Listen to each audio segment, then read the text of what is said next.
On a warm summer evening, 16-year-old Emily had just left her friend's house in the quaint town of Meadowbrook.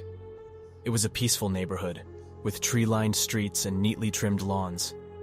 Emily had walked this path countless times before and knew the way like the back of her hand. But tonight was different. As she turned onto her street, she noticed a dark figure lurking in the shadows. Before she could react, the figure emerged and grabbed her from behind.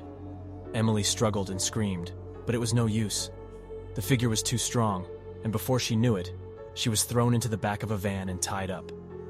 The van drove through the deserted streets, passing by the charming shops and cozy cafes of downtown Meadowbrook.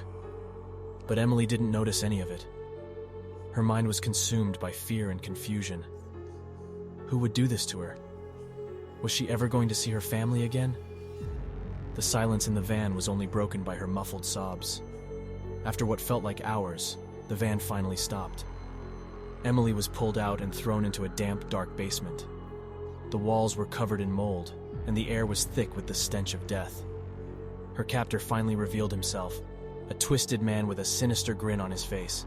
He taunted Emily, telling her about his previous victims and how they all begged for their lives just like she was doing. He explained that he had been watching her for weeks, waiting for the perfect moment to strike. Emily felt like she was in a nightmare. The man tortured Emily for weeks, both physically and mentally. He would come into the basement and make her watch as he mutilated and killed other young girls.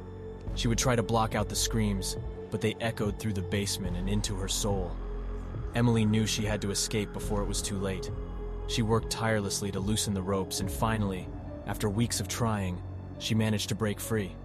She made a run for it, but the man was hot on her heels. Emily ran through the dark, narrow streets of Meadowbrook, her heart pounding in her chest. Just when she thought she was safe, she felt a hand on her shoulder. She turned around to face her captor, but he was no longer alone.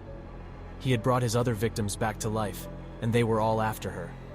Emily screamed for help, but her voice was drowned out by the sound of their feet pounding on the pavement. She was trapped, with nowhere to go. And just like that, the darkness consumed her.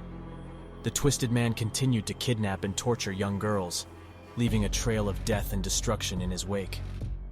And every night, Emily's ghost could be heard screaming in agony in the abandoned house where she was held captive, a warning to anyone who dared to walk alone at night in Meadowbrook.